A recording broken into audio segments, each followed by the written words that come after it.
भाग्यवान। गोपालनगर एक छोटा सा गांव है। बहुत पहले वहां रसीला नामक एक व्यापारी रहा करता था। भाग्यवर्मा उसका बेटा था। उसके जन्म से लेकर रसीले के व्यापार में पर्याप्त वृद्धि हुई थी। वह प्रमुख व्यापारी माना जाने लगा। किंतु भाग्यवर्मा के यौवन में प्रवेश करते करते सब कुछ उल्टा पलटा हो गया। रसीले की पत्नी अकस्मात मर गई। समुद्री व्यापार के लिए गए उसके सभी जहाज डूब गए। पड़ोसी राज्यों में बिक्री के लिए जो वस्तुएं भेजी गई थीं, उन्हें अरण्य मार्ग में लुटेरों ने लूट लिया। यो रसीले का सब कुछ जाता रहा और वह निर्धन हो गया। इन आघातों ने उसे रोगग्रस्त कर दिया। मरने के पहले उसने अपने पुत्र भाग्यवर्मा को बुलाया और उससे कहा, बेटे, तुम्हारे जन्म के बाद मेरे व्यापार में अप्रत्याशित वृद्धि हुई।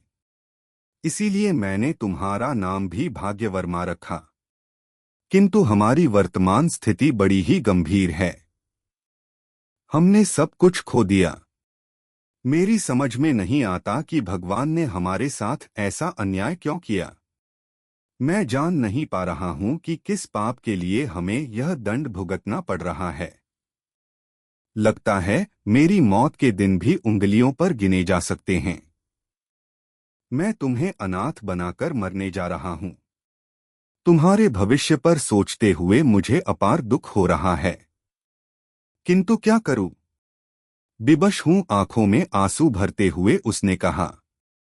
भाग्यवर्मा ने अपने पिता को ढाढ़स बंधाया और कहा, नारियल में जिस प्रकार से पानी भर आता है, उसी प्रकार संपत्ति भी आती है। यह देखते देखते आंखों से ओझल हो जाती है। जब आंधी आती है, फसल हानि हो जाती है। इससे किसान को अपार हानि पहुंचती है। अगर वह वरुणदेव व भूदेवी पर नाराज होकर चुप बैठ जाए और खेती न करे तो वह जिएगा कैसे? अपने परिवार को संभालेगा कैसे? यह बात व्यापार के विषय में भी लागू होती है। व्यापार में नुकसान हो तो व्यापारी को हताश होकर चुप नहीं बैठना चाहिए। उसे अपने प्रयत्न जारी रखने चाहिए। आपने बड़े प्यार से मेरा नाम रखा भाग्यवा, भविष्य ही यह बता पाएगा कि मैं इस नाम के योग्य हूं या नहीं। बस मुझे आशीर्वाद दीजिए कि मैं अपने प्रयत्नों में सफल हो। रसीले ने अपने पुत्र के आत्मविश्वास की प्रशंसा करते हुए कहा, यह कोई जरूरी नहीं कि तुम इसी गांव में व्यापार करते रहो, और यह भी कोई जरूरी नहीं कि मैंने जो व्यापार किया वही व्यापार तुम भी करो। किसी भी वस्तु को बेचकर व्यापार किया जा सकता है।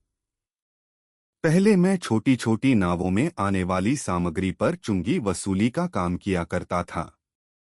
चक्रधर नामक मेरे दोस्त से मिलो। उसी ने मुझे वह नौकरी दिलवाई थी। तुम्हें भी वह नौकरी दिलवाएगा। यह नौकरी तुम निःसंकोच करो। मेरी आत्मा सदा तुम्हारे ही साथ रहेगी। रसीले के मर जाने के बाद भाग्यवर्मा चक्रधर से मिला।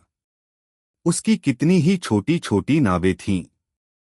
व्यापारी सामग्री को अन्य जगहों पर पहुंचाने और उन्हें बेचने में इनका उपयोग करते थे। बिक्री और बेचे गए माल के आधार पर चुंगी वसूली जाती थी।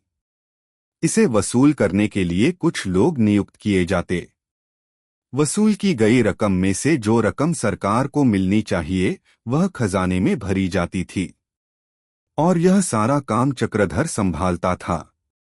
चक्रधर ने भाग्यवर्मा को प्यार से देखते हुए कहा, मैंने इसमें जो लाभ कमाया उससे कुछ नावें खरीदी। तुम्हारे पिता ने भी ऐसी ही कमाई से व्यापार शुरू किया और बड़ा व्यापारी बना, करोड़ों रुपए कमाए। इसी तरह हमने जीवन में तरक्की की। तुम मेरे मित्र के बेटे हो। तुम्हें मैं यह नौकरी दिलाना नहीं चाहता। मैं तुम्हें कर्ज में पर्याप्त धन दूंगा। इस धन से व्यापार करो, कमाओ, अपना पूर्व वैभव पाओ। मैं हर समय पर तुम्हारा साथ दूंगा। भाग्यवर्मा ने हाथ जोड़कर प्रणाम करते हुए कहा, बड़ों ने कहा है कि जहां खोया वहीं ढूंढो। मैं पिताजी की आज्ञा का पालन करना चाहता हूं। मेरे पिताजी का आशीर्वाद ही मेरे लिए पूंजी है। मेरा विश्वास है कि जो नौकरी मेरे पिताजी ने की, उसी नौकरी के द्वारा फिर से मेरा भाग्य चमकेगा। यही नौकरी मुझे दिलाइए। इसी को आपका दिया कर्ज मानूंगा। आपके दोस्त की भी यही इच्छा थी। चक्रधर ने भाग्यवर्मा की इच्छा के अनुसार ही उसे नौकरी दिलवाई। यूं कुछ माह बीत गए। एक दिन नाव पर 3 पेटियां लाई गईं। उसके मालिक ने पेटियां खोलीं और भाग्यवर्मा को दिखाते हुए कहा, साहब, ये खाली पेटियां हैं। नियमानुसार इन्हें चुंगी चुकानी है, किंतु ये खाली पेटियां हैं, इसलिए मैं नहीं समझता कि इन पर चुंगी चुकाने की जरूरत है। भाग्यवर्मा ने पेटियों की बखूबी परीक्षा की और कहा, एक एक पेटी में 3 मन की सामग्री भरी जा सकती है। इन पेटियों को बेचने पर भी कमाई हो सकती है। पेटियों के यजमान ने दीन स्वर में कहा, कृपया मेरी विनती पर ध्यान दीजिए। बहुत पहले की बात है, व्यापार करने बहुत सामग्रियों के लिए व्यापारियों का एक कारवां जंगल में गुजर रहा था।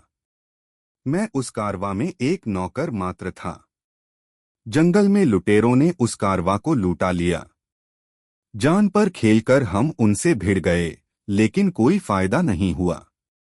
मैं बेहोश होकर गिर पड़ा। गधे पर लदी ये तीनों पेटियां तितर बितर पड़ी हुई थीं। मैंने इधर उधर ढूंढा, इस उम्मीद को लेकर कि कोई मूल्यवान चीज मिल जाए। वहां ये खाली पेटियां मात्र मिलीं। रास्ते में मैंने व्यापारियों से सुना कि ये तीनों पेटियां गोपालनगर के व्यापारी रसीला की पेटियां हैं। मैं उन्हें वापस देने निकला हूं। साथ ही इस उम्मीद को लेकर निकला हूं कि प्रतिफल स्वरूप वे शायद मुझे अपने यहां कोई नौकरी दें। इन पेटियों को बेचने का मेरा कोई विचार नहीं है। ये बातें सुनकर भाग्यवर्मा के आंखों में चमक आई। इसका यह मतलब हुआ कि उसके पिता की ये खाली पेटियां उसे वापस मिल गईं। हो सकता है कि इनसे उसका भाग्य चमके। ऐसा सोचकर उसने उस आदमी से कहा, मैं उन्हीं का बेटा हूं। तुम्हारी ईमानदारी मुझे अच्छी लगी। अब से मैं तुम्हारी देखभाल करूंगा।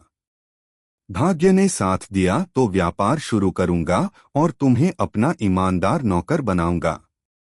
पेटियों को लेकर वह चक्रधर के पास पहुंचा और कहा, यद्यपि इस आदमी ने कहा कि ये पेटियां मेरे दिवंगत पिताजी की हैं, फिर भी आपकी अनुमति के बिना मैं इन्हें अपना बनाना नहीं चाहता। आप ही सुझाइए कि कैसे ये पेटियां मेरी हो सकती हैं। चक्रधर ने उन पेटियों को ध्यान से देखा और आनंद भरित होकर चुटकी बजाते हुए कहा, वाह, तुम्हारे पिताजी ने ठीक ही कहा था कि उनकी आत्मा सदा तुम्हारे ही साथ रहेगी। उनकी बातें बिल्कुल सच निकलीं। तुम्हारे पिताजी सोने की तरह चमकने वाले नकली आभूषणों का व्यापार करते थे। उन्हें रखने के लिए ही उन्होंने ये पेटियां बनवाई थीं। देखो, हर पेटी में 3-3 गोटियां हैं। पर लक्ष्मी देवी की कृपा पाने सोने की पूजा की और गोटियां बनवाकर इन पेटियों पर सोना जड़वाया। इस पर फैली धूल को हटाओ तो तुम्हें दिखेगा। ये गोटियां इनकी रक्षक बनकर तुम्हारे पास ले आईं। भगवान तुम्हारा भला करें। भाग्यवर्मा ने उन गोटियों को निकलवाया। अब स्पष्ट हो गया कि वे सोने की हैं।